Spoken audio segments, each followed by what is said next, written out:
Crafters. In tonight's video, we're going to be making another Halloween card using the Spooky Halloween Photopolymer stamp set in the Spooky Halloween Designer Series paper. Hi, I'm Joan and I'm an independent Stampin' Up! Demonstrator, and I created this video for Joan Simple Paper Crafts found right here on YouTube. If you're new here, I want to thank you for stopping by. If you're a returning guest, welcome back. Be sure to subscribe by clicking the subscribe button below. That way you won't miss when I post a video, which is typically once a week. Now give me a few seconds to turn the camera down and we'll get started. Let me tell you about our latest promotion. It's the In Color sale starting August 5th through the 31st. Starting August 5th, you can select products that feature the new 2025-2027 In Colors. They're all 15% off. This is a great opportunity to purchase new In Color products at a discount. So grab products that you love. The sale includes select inks, cardstock, designer series paper, and embellishments, and other products that include these new In Colors. Here's the Halloween card we're going to be making today, and we're going to be using the Spooky Halloween Photopolymer stamp set, but we're not going to be using the dies that go along with that. Then we're going to be using some paper from the Spooky Halloween Designer Series paper. We'll use that for this piece here. Then we're going to use this one. We're going to cut one of these out. And then we've got this one here where we're going to be using for the background paper there. And then for the inside we're going to be using this piece here. We're going to go ahead and get started, and we're going to use some basic black. We need to cut this down to 8.5 inches by 5.5 inches and then score it at 4 1/4 inches. So I'm going to score it first. That way I can get 2 cards with one score line. And this is my scoring blade right here. And then this is our trimming blade. There's on the same track, and they can slide out of the way so that you can use a full track here. And then I added one more. It's a dull version of this trimming blade, and it's for my glitter paper because the glitter paper is going to dull it even more, so I don't need to use a fresh blade there. So I hang on to this when it gets dull, and I use it for glitter. We don't need to use that today, so I'm going to slide it out of the way. And I'm going to slide that trimmer blade out of the way. So now we're just going to score it at 4 1/4 inches, and then we can turn it and cut it at 5.5 inches, and then I'll have my 2 cards bases there. We need to do one more at 2 1/8 inches, and that's we're going to score. Let me see, I wanted to make sure I've got it going the opposite direction, so I'm going to flip this over. And I'll show you in a second why I did that. And let's move that out of the way again. So when I score, it puts a dimple in there, and you want to fold against the dimple. So that's the dimple that way. Now the dimple is not there, it's a mound. So we fold it this way, like that. And then we have our card base. And I'm just going to take my scoring tool and just go ahead and burnish these. And I like to burnish both sides, get a nice crisp edge there. And next we'll take our inner piece of paper, and that's going to be the Designer Series paper, and that is cut at 4 inches by 5 1/4 inches, or that's going to be 10.2 centimeters by 13.3 centimeters. I'm going to back up here. This was 14 centimeters by 21.6 centimeters, and we scored it at 4 1/4 inches, or 10.8 centimeters, and then 2 1/8 inches, which would be 5.4 centimeters. And then we're just going to go ahead and stamp this. And what we want to do is we're going to put a Happy Halloween and the bats on there. We're going to use our Memento ink in the Tuxedo Black. And I like to move it around so that I'm not stamping in the same spot, and that way the ink pad stays fresher longer.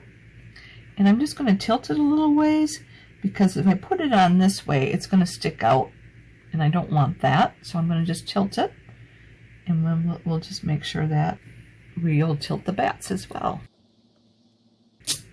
Okay, then we're going to do our bats next. All right, and then we have one more we want to do. And it's going to be this one right here.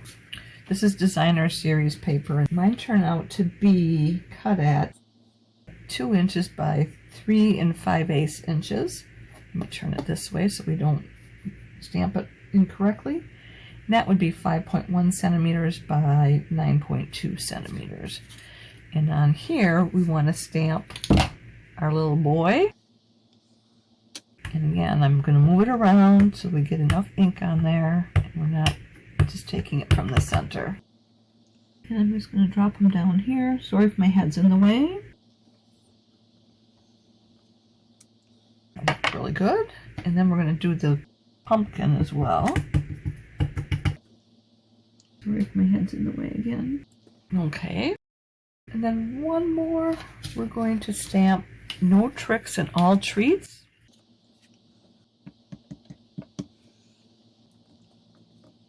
And now we should be done with the ink. So I'm just going to close that up. I'm going to get my Stampin' Scrub out, and we're going to put a little mist in there.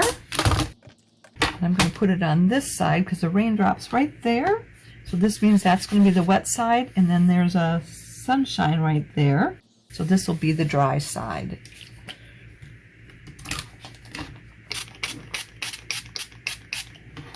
We didn't want to get it on the card, that's why it's backed away. And we're just going to go ahead and stamp off first before we do anything else.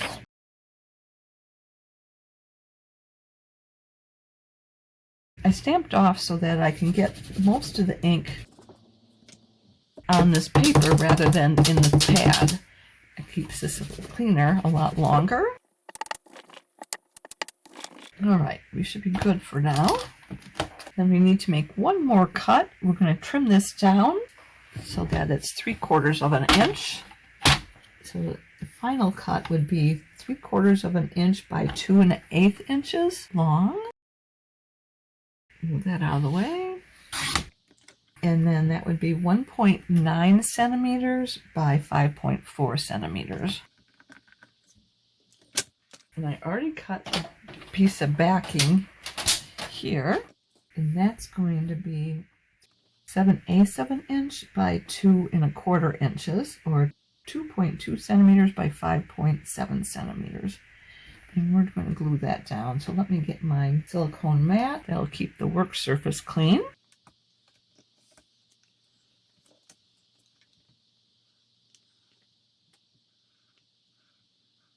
I'm using this glue gun here because it allows me to put a fine line of glue there very easily. I used to use the squeeze bottles,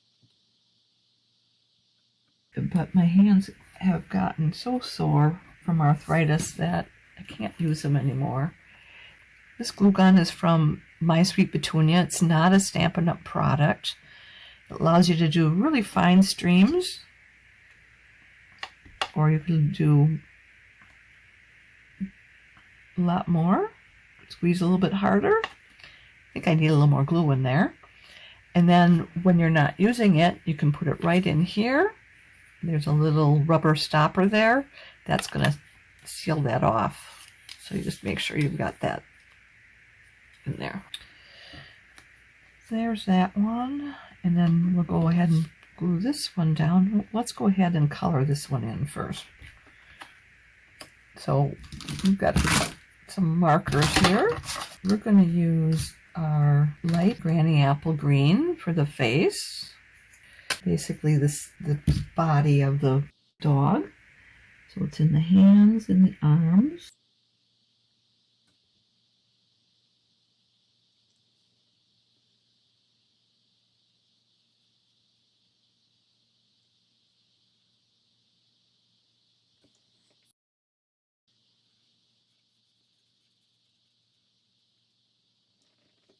might be enough. That was the light Granny Apple Green. Then I'm going to take my dark Granny Apple Green and just do some shadowing. Right about the ear here. Underneath here. And do this. And we'll come back with the light. But before we do that, I want to give his cheek a little bit of color. Okay, let's go back over the light. The light there. Just to blend it in a little bit. Then we're going to use our gray granite, and that's the light. And I'm going to just do this patch up here by his eye. And then the little bolt that's in his neck. And I did miss a spot under his chin, so let me go ahead and do that. And I'm actually going to just shadow this here a little bit. That kind of helps a little bit there.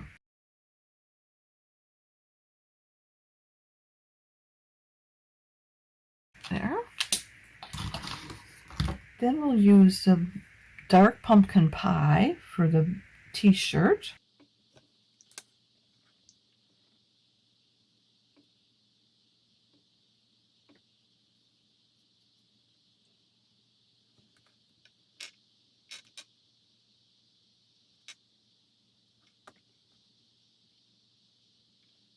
All right. I'm going to use that gray granite again just to give it a little more shadowing under here.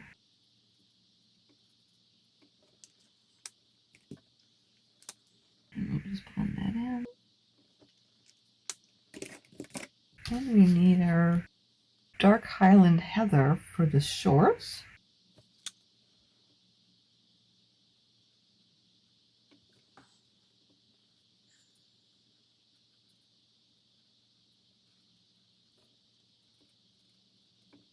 All right.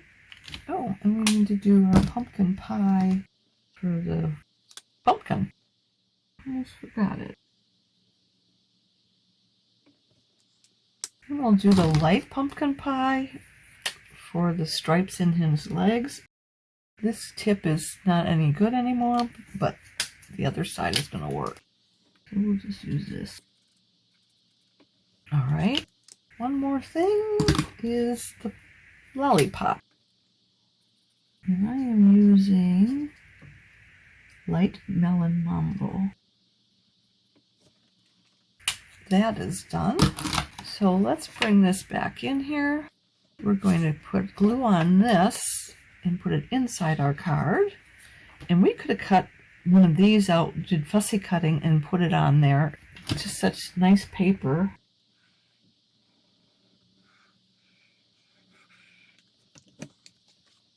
I'm going to turn it this way. I tend to do better when I have it going landscape rather than portrait. I want to center that, leaving 1/8 of an inch for a border. Okay, and this one we're going to frame, and I got this piece of basic black that I cut out at 2 1/8 inches by 3 3/4 inches, or 5.4 centimeters by 9.5 centimeters. We're going to just put some glue on here.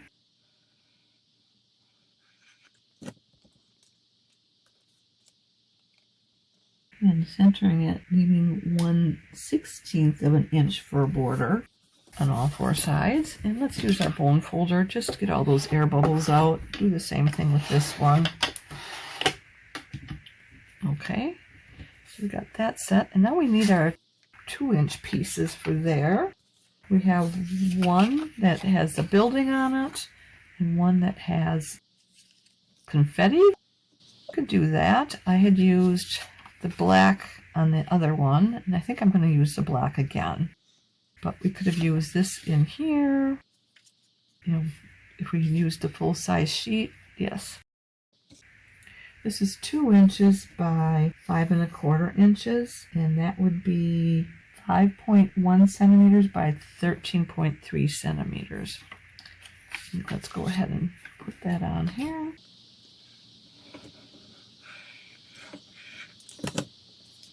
Now I just cut this in half. It was one of these sheets 4 by 5 1/4 inches, and I just cut it in half. So it's going to be 1/16 of an inch for a border from right to left, and then 1/8 of an inch from top to bottom. And I'm going to use my bone folder again. I think that might be a little bit crooked there. Hard to tell until you get this other piece on there.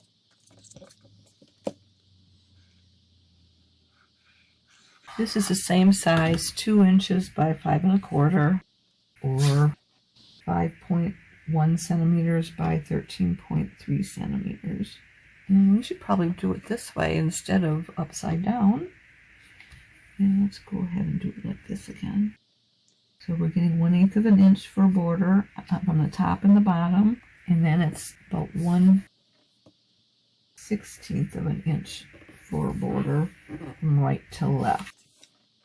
All right. Yeah, I should have checked that out. It's a little bit closer here than it is on that edge. It probably did the same thing inside here, where it's a little bit closer to this fold line. See how you can see that? But we can cover that up with this. And we're going to use our black dimensionals. I used the white ones on this card here, and I realized I had some black ones I could use. And then you don't see them when you're flipping your card. So, and I'm going to just put 3 about halfway in. I like to use a lot of dimensionals so that it doesn't go wonky when it goes through the mail at the post office. And I'll be mailing this to my nieces and nephews, so I definitely want to take the precautions. If you're just going to hand it to somebody, you could probably get away with just doing 2, one at the top and one at the bottom. And then you're going to bring it up here and center it right to left. So I'm just eyeballing it here. And I'm leaving about 1/4 of an inch of the designer series paper, and then about 1 inch of the designer series paper on the right and the left. So this is about 1/4 up here, and this is about 1 inch. Okay, then we got to take this, and we're just going to put it right down there, and I'm going to center it.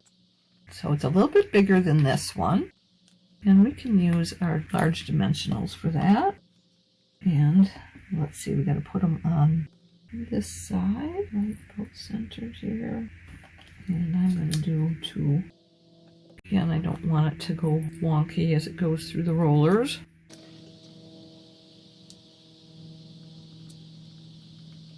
Trying to center it right to left and top to bottom. And hopefully, yes, okay. I think we are done. I hope you liked this project as much as I did. As you can see, you can use various combinations of the designer series paper and come up with a multitude of cards. Why don't you give it a try? Now, if you've enjoyed today's video, would you do me 2 favors? Click the thumbs up emoji, which means you like it, and would you share it on social media with your crafting friends and pin it to Pinterest? These actions will help me to keep sharing my ideas with other crafters for free, and I'd really appreciate that. Be sure to hit the subscribe button below so you won't miss any future videos. If you have any questions, be sure to contact me. I'm here to help in any way that I can. If you don't have a Stampin' Up! Demonstrator, I'd love to be your demonstrator. Just reach out to me. If you'd like to place a Stampin' Up! Order or like a catalog, hop over to my website where you'll find the Shop Now button. To shop with me, you need to go to joanheberlein.stampinup.net. Mark your calendars. I'll be back next Sunday, August 24th at 7 p.m. Central Time, and we'll be making another Halloween card. I hope you'll be here to join me. Thanks so much for being here with me tonight, and I look forward to next time. Bye for now, and don't forget to subscribe.